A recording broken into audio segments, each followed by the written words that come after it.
Just over a year ago. Yes. I did 2 shows with you, and it was a great experience, and I'm looking forward to this evening. Yes, and as you can probably pick up from the voice, Mr. Arnell has a radio voice, and he has done a promo for us that we really haven't used as much, but we do have to get it so that this program is advertised throughout the week on KoolFM, so that others will know. Because lots of people still don't know that we have this show because for various reasons they just have not tuned in to KoolFM on a Monday evening and heard the show. So we do really need to advertise it throughout the week so that others will know. Well, it's 7:45, and Mr. Arnell, you are back. You said you were here in June last year. Yes. And in fact, and we did have you on the show, and the time went by so quickly that we felt we needed to do it again. Well, not to do it again, but to have a second show. And so a year and a couple of months have gone by, and you're visiting again. So just, tell us, give us a little bit about your background and why you're here. Okay, well, I too am an Anguillian. I live in the United States. My forefathers came from here, and they came from St. Martin, and they came from Barbados. I have put together a book known as Our History from Whence They Came to Where We Continue, by me, Philip T. Arnell. And the byline is A Fortunate Member of a Caribbean Diaspora. It basically tells the history of my father's side of the family that stems all the way back to the 1600s, leading all the way up to today. It speaks of relatives who lived through the toughest of times, and they all made it through accomplishments that they have made, as well as other different types of facts that most people did not know about. I myself, in the last 3 years, have been able to acquire all these different facts about the family. I started this project when I was 12 years old, and it was a promise that I made to my grandmother to keep a record of all those from the past. This way, the future generations would know who they were and where they went and what became of them, meaning that family itself. Okay, good. So just before we go into the details of the book, a little bit more about yourself, okay, that speaks to who you are, but tell us like what you do and so forth. Okay, well, I live in New York and I work in the finance industry.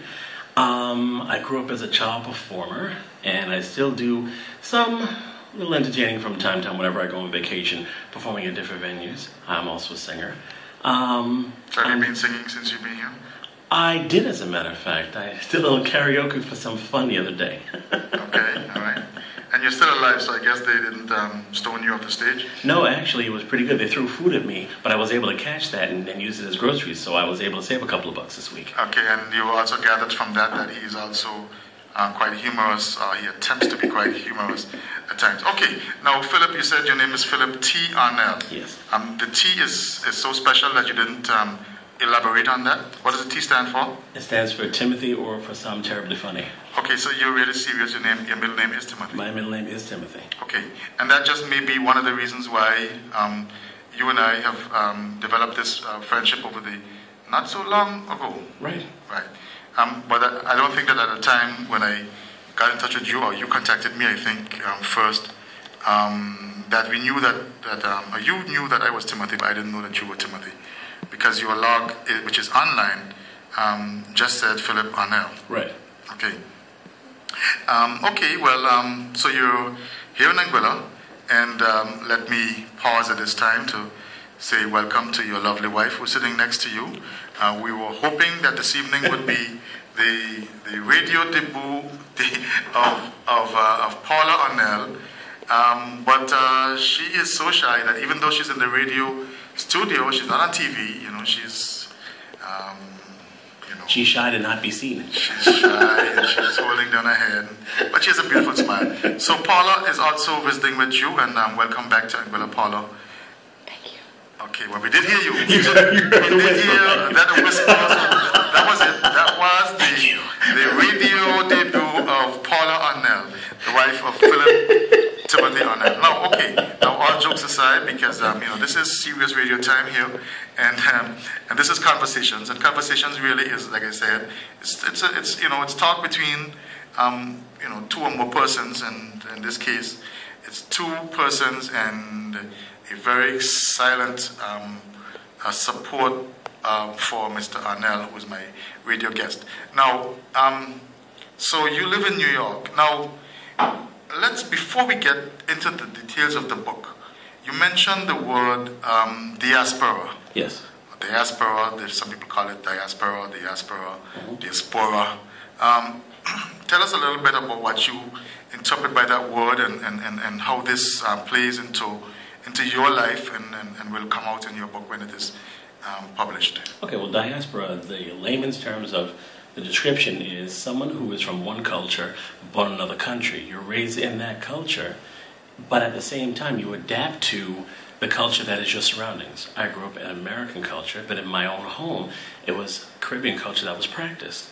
So I'm the first generation on my father's side, and I'm the second generation on my mother's side. My mother's family is from Barbados, and they were very much heavily into the culture. They still are. The family, they're no longer with us, my grandparents. And a lot of the principles and ideals and culture itself, we still practice to this day in our homes. When you leave the home, you have to adapt to the outside world by blending into the different cultures that are there, even American pop culture, which pretty much bonds everybody together, no matter what other prior culture that you are from. So diaspora doesn't speak to Caribbean, it doesn't speak to African, it doesn't speak to Chinese or Indian. It speaks to any culture then that one is born into, but whose background comes from another culture. Right. So you can have the Jewish diaspora, where I think the word really comes from in the first instance, and the Jews, as we know through history, have gone all over the world, have been dispersed all over the world, but they are still Jews, and they keep the traditions and so forth, and the religious traditions and the other traditions.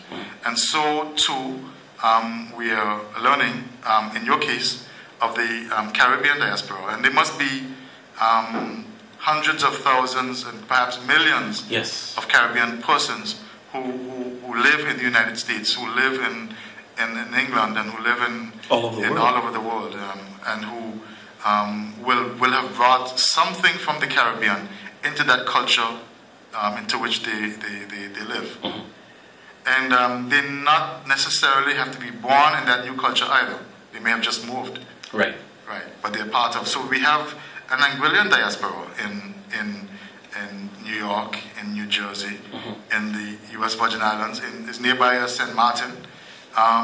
There are Anguillians who live there, who grow up there, work there, or whatever. The U.S. Virgin Islands, other Caribbean countries, in England, and so.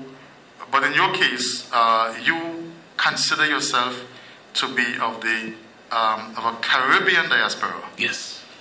In that you are a pretty mixed up guy, right? Well put. No, but that was accidental. Slip of the tongue there. Mixed up guy. Mixed up guy. That you come from Anguilla.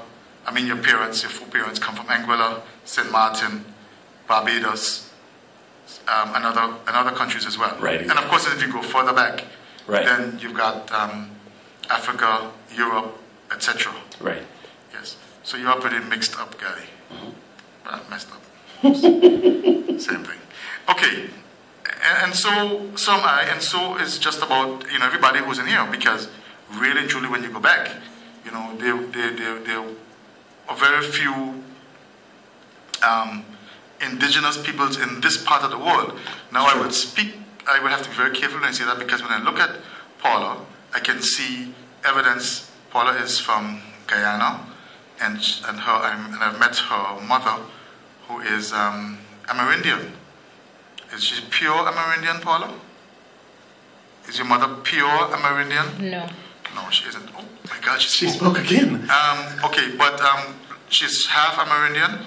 Okay, so she's half Amerindian. So I will not say that there are no indigenous persons, but we know that when the Europeans settled in Anguilla, by this time there were no Amerindian persons living here.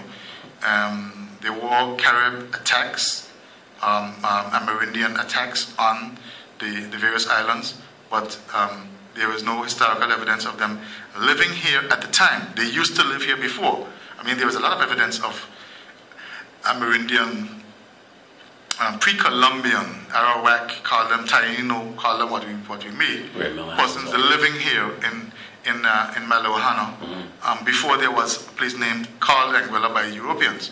But when the Europeans came, and then afterwards they brought the African slaves, so anybody who is here basically has come from those roots. And then, of course, also since then, we have Chinese, and we have persons of Indian descent, and we have persons who have come from other Caribbean islands. But all of us really are part of as it were, even if we live in Anguilla, we are part of some other culture that started somewhere else. Yes. And has filtered down to us. And today, we who live here, we call ourselves Anguillian. And there are certain things that that mark us as Anguillian. And there are certain things that would mark you living in New York as a Caribbean person. You are different, I'm sure, to the American-born. It can be of any culture. Really. I'm trying to find the right word to call, but I mean the Black American. Right. You are different, coming from the Caribbean. You are different to the Black American who was born in America of Black American parents. Right. It's a different culture, respectively. Tell us, some of those differences before we get into what the book is, because I want to know. And then you call yourself fortunate. So we're going to come to the fortunate side of it later on. Okay. But for now, just tell us, what are the differences? Well, there are a lot of commonalities and there are a lot of differences as well. Basically, how you rear your children in American society, respectively, it is a more, how can I put it? In Caribbean society, your parents are very hands-on. What you do will affect all those around you. You carry yourself in a certain light. Not everyone, of course, in this culture is going to practice this. There are exceptions to that rule. But for where I grew up, when I was in my house, it was a cross between St. Martin, Anguilla, and Barbados, and my grandparents' house at the same time, too. Principles in terms of when you're courting, principles in terms of what you do on Sundays, the family time that you have is all for one and one for all. It's the same thing in different cultures as well, but it seems to be a higher emphasis on it in Caribbean culture. And that goes for those of all the Caribbean itself, could be British, Dutch, French, Latin, independent nation. Those are the principles that my parents, and Paul's parents as well too, have installed in us. There is a certain pride that goes along with it, because that is why families seem to stick together and stay together. And that's something, well, that's part of my fortunate experience. Okay, so we have discussed, very quickly, we've at least touched the surface of the element of the word, the term diaspora, or however you decide to call it, pronounce the word, which is a culture, as it were, or within a culture, a subculture within a culture. And do you think that the Caribbean person who grows up in New York is different to the Caribbean person who grows up in Miami? I think you have a brother who lives in Miami, so perhaps you can do a little comparison or contrast here. And different to, say, the Caribbean person who grows up in Texas. Well, I think it depends on the household that you come from, because for myself and many relatives and other people who are of the same culture but grew up in the United States, it depends on their parents' guidance and their grandparents' guidance. My brother actually lives in Orlando, and he recently moved there in the last 7 years, so we grew up the same. I don't know anyone. I know Caribbean people who have moved to Texas, and I imagine that they assimilate into society there, but when it comes to your roots of the home itself, you're going to practice what your cultures are. When you go out, it's going to be something different. Hold your head up high, still show who you are, but at the same time, blend in, but yet be individual. Okay, so you're saying really and truly it relates to the strength of the home. I think so. But coming back to the question, do you think that a Caribbean person who grows up in England has a different it's a different setting to the Caribbean person who grows up in New York? I think so, because you're going to have I want to say United States culture, but at the same time within the United States you have 50 different states that are going to have their own subculture. In New York, you're going to adapt to that society. It's a big city just like England, but respectively, there are differences. Okay, good. So we're going to come back. It's 8 o'clock, and we're just going to have the station break. Conversations on KoolFM 103.3.